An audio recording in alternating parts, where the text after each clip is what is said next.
Oh my gosh. She has done the unstoppable. Our locker room ladies. 2 touchdowns. They're getting hot right now at the right time. My name's Maddie. My name's Charlotte Payne. This is Locker Room Ladies. Go Canes. All right. Joining us today, the Locker Room Lady of the Week is Caroline McDonald. She is one of my favorite locker room ladies because she is a former Hurricane like Maddie and like me. So, Caroline, thank you so much for joining us today. Thank you so much for having me. I was so excited when I got your text, and honestly, I've followed Locker Room Ladies like just in terms of since you've graduated, since you started it, and I'm really excited. Thank you. All right, let's get right into it. I need to know just a quick background on your life. Where'd you come from? Where'd you go? Why do you like sports? How did that start? Awesome. Okay, so where do I come from? Come from Boston. Big Boston sports girl. So I feel like that's kind of how it started, and led by a Boston crazed sports dad. I'm the youngest. I'm the baby. I'm a daddy's girl. So it totally took influence on my life. And I've just loved sports since I was younger. Tried to play everything and anything that I could. Probably some that I probably should have not. And I regret, like, I did not look good in a football uniform, that's for sure. Learned that quickly, but I've just always loved being a part of sports and watching sports. And I think that I really took that into consideration.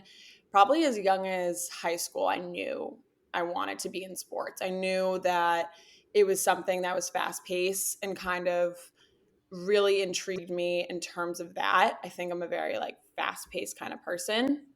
And when college came around, I went to the U. No better place to obviously learn broadcast journalism and sports. And I think that's the path I wanted to take, whether it was broadcast journalism, social media, sports journalism, sports management, anything in that realm really connected towards me. So I went to the U, had the best 4 years of my life, both in and out of school. We obviously know what that means. But yeah, sports was always just my main priority. It was something that it was going to be in my life, it was going to be in my job, or I had to figure out some other avenue of how to be a part of it. But yeah, that led me to, I guess I'll start with like kind of how I got to my job now. Yeah. Cool. So basically I was a part of UMTV, which was amazing. It was great. Really engraved in me all those skills that you need aside from just knowing sports, because I think there's really two parts of it, right? So there's the being knowledgeable, and then also being a woman and being knowledgeable, right? You have to know everything and more. You have to know 10 times more than the next person as it is, and then being added to being a woman, you need to know 20 times as more, 20 times as much as the next person, as the next man. And so I think that's one side of it. And then the other side was the actual skill part. And that definitely was just a blessing to have the U. Was a blessing to have UMTV. Couldn't have had asked for better professors, classmates, peers who were just so motivated, whether they did sports or not, whether they did news. UMTV was great. And from UMTV, I got my first big girl job. And I worked at Bleacher Report, which is a sports media company. I worked on the sports betting side. My whole senior year, I started as an intern, and then ended up actually getting an independent contractor license to continue throughout the whole year, where I was working kind of part-time, kind of freelance, which was amazing. And I was going to continue with them. And then this amazing opportunity dropped in my lap. One of my bosses over at Bleacher Report, he was realizing I was graduating, and it was about a month after I graduated, I actually had declined staying on with BR just because I wanted to see all my options. And about a month later, my boss reached out to me and asked if I wanted to join Betr. And Betr is a social media content factory, and it's basically devised to make sports betting content come to life. So your sports betting group chat come to life visually, with people and characters, and very diversifying from UGC memes, so user generated content memes about betting, where you're taking the actual people and putting them into those memes and making our characters and kind of trying to, aid this progression of sports betting content. And I think the other side of it is it's also a sports book, which is really cool. We just launched an app. Actually, we're launching the app officially live tomorrow. So that's why this is really cool that I get to talk to you guys today.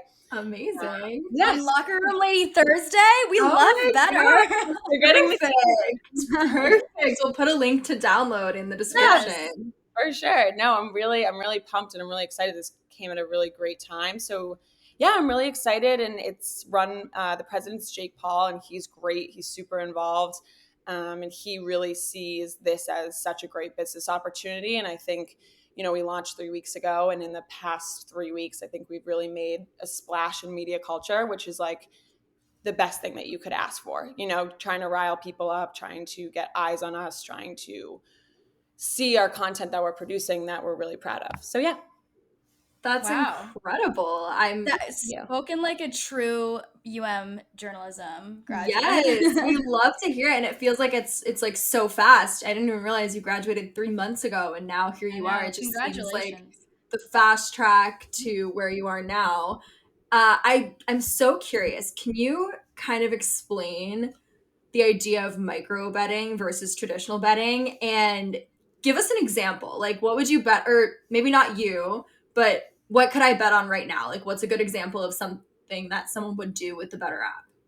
Hell yeah, this is my favorite topic. So I could talk about this all day, but I'll try to keep it simple. So basically what we're changing the game is we are taking traditional betting, which is match outcome betting. So basically that is betting on who is going to win the game, the outcome of the game. How many points are they going to win by, which is a spread. So that is traditional betting in the sense of the US. Where we're switching it over to is micro betting. So it's keeping our consumers as attentive as possible to the game. So where maybe in a baseball game, you might lag out from the 4th inning to the 6th, the 4th inning to the 7th inning, because obviously baseball can get long, can get tedious, and get repetitive. And obviously you're constantly hearing people say, oh, baseball's boring. So how do we make that appealing and sexy to a consumer? Well, you can bet on every single play. And that's where micro betting comes in. So you can bet on, in an instant moment, if the next pitch is going to be a ball or a strike. You can bet in an instant moment if the next play in a football game is going to be a run or a pass. So it's keeping, because especially with Gen Z and especially with our age group, we need instant gratification. So we need to win that bet in moments to keep our attention. So how are we doing that? And it's this idea of micro betting. Shout out my CEO, Joey Levy. He's created this whole concept and the whole, revolution of this. And it's just super exciting. And where it gets very interesting and very cool, and what we're trying to do is, how do you almost take micro betting into your personal life, right? You can bet on the next words that come out of someone's mouth. Every bet makes something competitive. Anything competitive is fun, and you can really bet on anything. And that's our whole motto. Like betting on anything, betting on how many steps it's going to take to get X, betting on what's the next color of that car going to be that passes by. And I think that's where it gets really entertaining and really, really fun and exciting to make content around, because you can theoretically make it about anything, make it about any person, place, thing. And it happens so quickly. The resolution happens so quickly that you're keeping your consumers very attentive and you're keeping them on edge. Wow. That is so interesting. And you explained that so well, because I was thinking micro betting, like, I bet that Aaron Judge is going to hit a home run tonight, but it's so much more scaled down than that. It's literally seconds. Right, for sure. And you can definitely bet that. And those are like the best types of bets, especially with like value and all that. But it's even like to the point where like the next batter is up and you can bet if he's going to hit a home run within that pitch, within that play. Wow. Can you bet like down to, I think that they're going to pinch hit in this inning, that kind of stuff? I don't think that's available on our app yet. That's honestly a really you can bet like how many miles per hour is that Oh, fast. no way. That's so crazy. I'm like so excited to check this out after we talk. For sure. And honestly, so right now we're free to play because we're not like all Coinbase, right? Because we're not legalized yet. And then soon we're going to become legalized within states that are already legal with betting. And then as more states become legal with regular betting, traditional betting, we can then get licensed to be approved for micro betting. I'm holding out for Florida. It's like such a bummer to not. We got a taste of it last fall. You're right. No, we got a taste of it, and they were like rolled out the Hard Rock app, and we all started betting, my roommates and I. And then all of a sudden they were like, just kidding, never mind, and they cashed out everyone's bets, and they were like, this is beta. It's no longer a thing. No, yeah, that was a huge thing when Hard Rock you were able to bet legally, and I was like, finally, it's such a long time coming. And then it got taken away, I think in December of last year. Yeah, I remember because my boyfriend had a bet in that the Colts were going to win their division, and it looked like at that time that was going to happen. And he's like, if they do win, I'm going to be so mad, because he would have won like kind of good money on it because he put it in early in the season after Hard Knocks.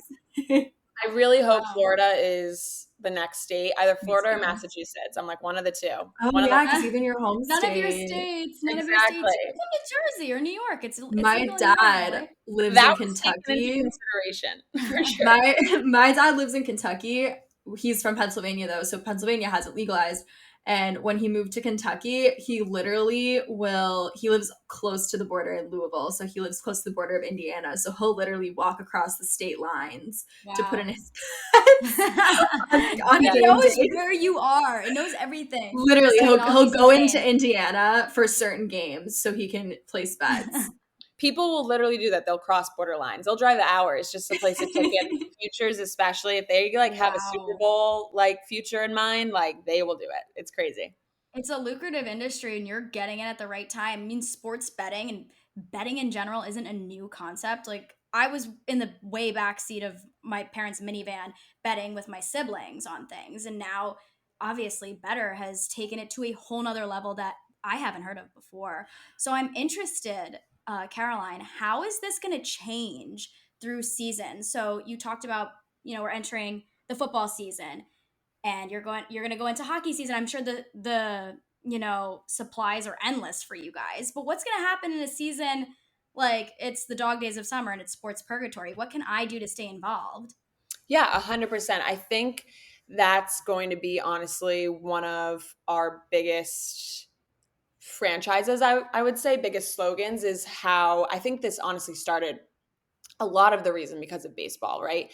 And I think our whole concept of make baseball great again.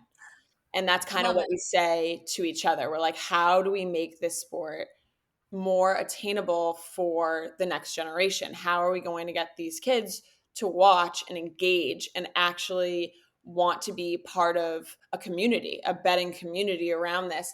And I think baseball is definitely something we've taken into consideration as a priority. Because, right, you're always going to get people to watch football. It's inevitable. Even basketball dies out mid-season. People are like, oh, what's my team's record? And that's obviously acknowledgeable and understandable, just because there's so many games in a season. But again, it really is the concept of, okay, maybe I instead of betting on the whole game and an outcome of a game, I just bet on the entire third inning. And you're probably going to have more engagement in that entire inning than you would have in the entire game. And I think that's where it really comes from. We just experienced the dog days of summer. We launched in the dog days of summer, and we were like, okay, we didn't have the app yet. So we were like, okay, how do you get around that? And I think that is our mentality of bet on anything. So when our app wasn't out, it's betting on what color cleats is Aaron Judge going to walk out in, right? Betting on, and yeah. So it's finding ways to make things fun and bettable, as you would say, that aren't really naturally. And you're making side bets, $5 if I can eat this hot dog at Fenway in under 2 minutes. And I think that's our whole mentality. How do you bring betting to life, and how do you make sports better? I think that's better.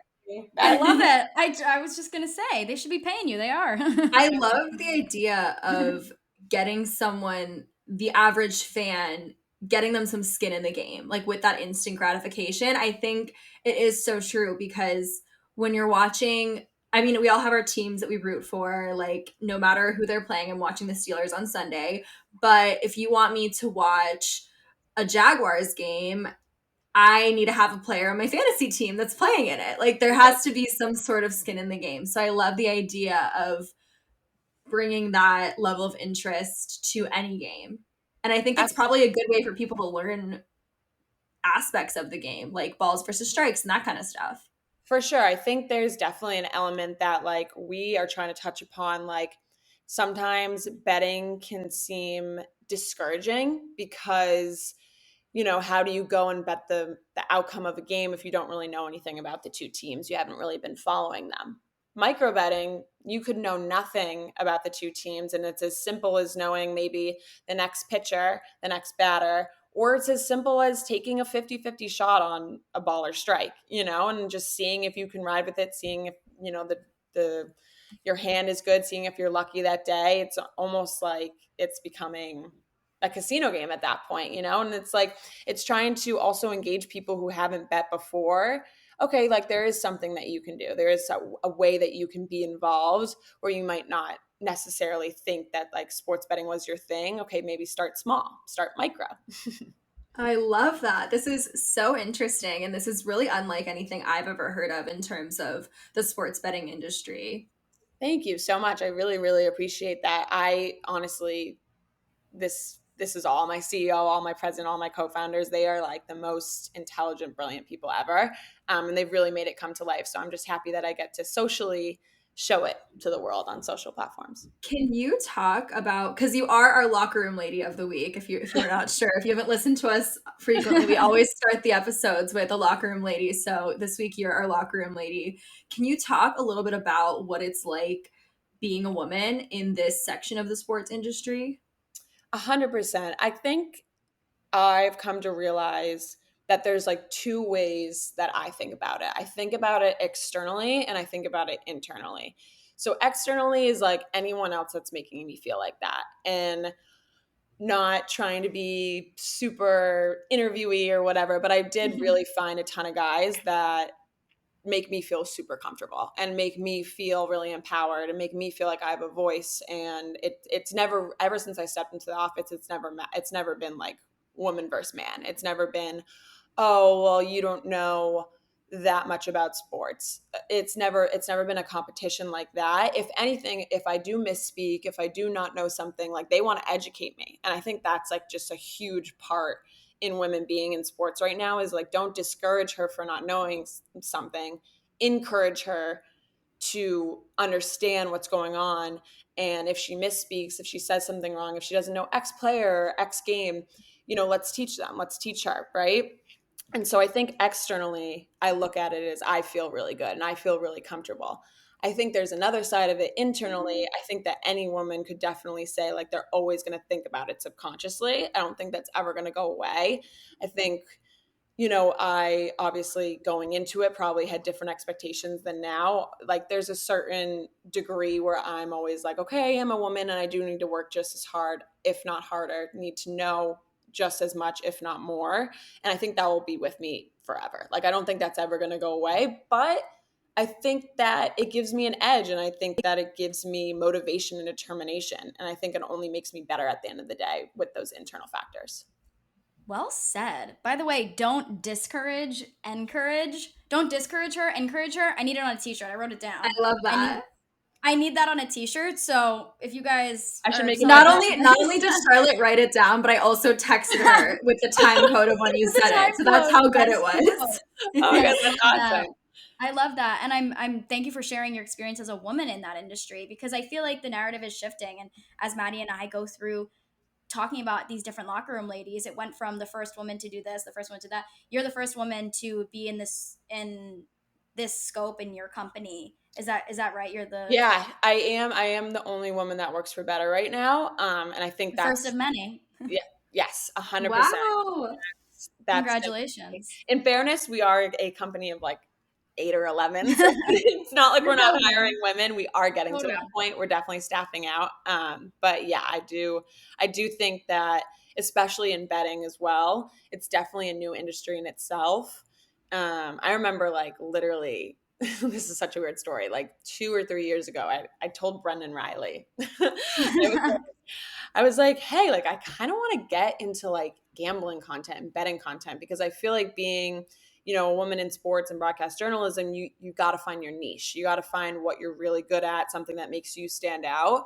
And I felt very not trapped, but more so like, like what is going to make me different from everyone else? And I always have liked betting since I such a like young age, and when I started to be able to do it legally, I was obviously on that board as soon as possible. And Bleacher Report BR Betting fell into my lap, and I just knew, I was like, this is it. Like, I love talking about betting. I think it's really, really just like such a upcoming topic, and why not be one of the first women talking about it? I love that. This is so cool. I feel so lucky to have you on, especially the week that you guys are launching your app. I'm so excited for all of our followers to download. Guys, download Betr. Not even sponsored. We're just telling you to download it. Just because it's a cool app. It's not a paid advertisement. No, this is not even sponsored. Well, let's end with some fun questions. So we number our episodes. We are in season 2 of Locker Room Ladies. This is actually our 87th episode. So naturally, when we typed that down, I said, "Oh, it's our Sidney Crosby episode." And Charlotte asked, "We wanted to ask you who your favorite 87 is in any sport." I think I know what you're gonna say because you're from Boston, but let's just see. Gronk's 87. Of course. Knew it was coming. We bet on that, Maddie and I. I bet on that. I know. You guys have side bets on me right now. Yeah, actually, I did. I was like, she's gonna say Gronk. Mine is Sidney Crosby. Charlotte, who's your favorite 87? I'm going to honestly say Sidney Crosby as well. We love him on this podcast. Because I just bow down to him every week. I'm like, he's the angel in the sports world. That's amazing. Also, I have another question for you. I'm not going to let you get by without asking about it. You said you played football? Oh, yes. As a child. I need to know more about this. And what was that story? So it was a quick career. You froze. Is she frozen for you? Oh, sorry. Yeah, she's frozen for me, and like a really big laugh. Am I good now? Yes, you're back. You're back. I was gonna say I hung up the jersey very quickly. So my dad took me to a UMass football out at Michigan. They were playing the Wolverines, and that's like when I fell in love with football. And I was tiny. I was little. I was like 11. And the next week, I was like, I have to play. I was like, I have to play. Luckily, he has some connections over at the Andover Junior Football League. And they were like, yeah, John, yeah, she can come to a practice. She can run around with them. Like, it was obviously no pads, no nothing. I quickly realized, I was like, no, this is happening. I think it ended in tears, a car ride home, my dad telling me that you're going to be okay. And I don't think I ever went back. Oh my God. First-hand player experience. So that needs to be your fun fact when people ask for fun facts, that you played football. Yes. It definitely could be. It could go for my favor. And then when I explain the story, they're like, oh. I buy that. I'm counting that. Okay. Another question. So kind of in the sports betting realm, a little bit related, fantasy football, we're getting down to crunch time, really, for people to be creating their teams. Do you have a player to watch, like an absolute, if he's available when you're drafting, you must pick this guy? Yeah, so I could talk about this forever too. This is my favorite. But a player to watch, I would say, is DeAndre Hopkins.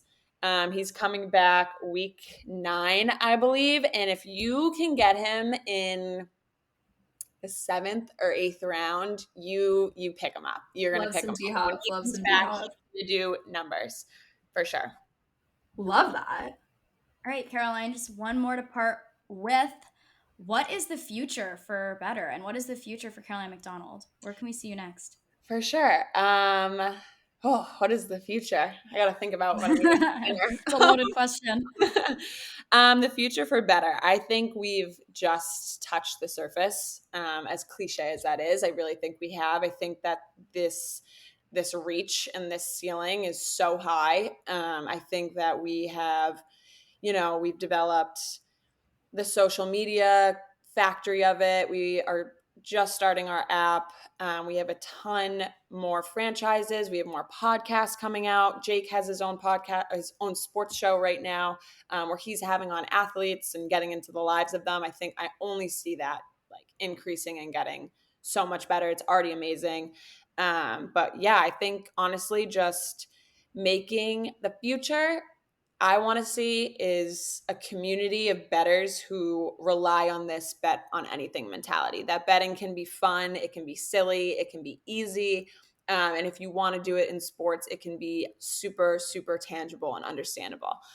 As for Caroline McDonald, the future I see for myself is two things, I guess. Within Betr, I want to just be a part of that community. I want someone to say, oh, because Caroline told me how cool this was, I started doing it and now I love it. And now it's part of my lifestyle. And now I'm not only doing it to watch sports, I'm engaging in it. I've become part of this Betr family. As like we said, couldn't be a locker room lady without saying this. I also want to see more women interested, not saying that they have to bet, not saying that they have to love, breathe, die sports. I want to see more women feel comfortable entering these boundaries and these barriers that they might feel between them and sports, them and betting, them and sports betting, that it's okay to be in this community. It's okay not to know. But if you want to know, there is a place for you to do that. Fabulous. Thank you so much for coming on. This was such a fun conversation. I'm so excited because Caroline told me to. I'm downloading Betr tonight because this airs Thursday. Yeah, we're sold. Thank you so much. I can't wait to see what you do next. I think you're in the right spot, and I think you're gonna just go to the moon next. Thank you guys. Thank you so much. You asked amazing questions and I loved talking to you guys. So thank you so much. And I love what you're doing, obviously. I think it's great. Thank you so much. All right, guys.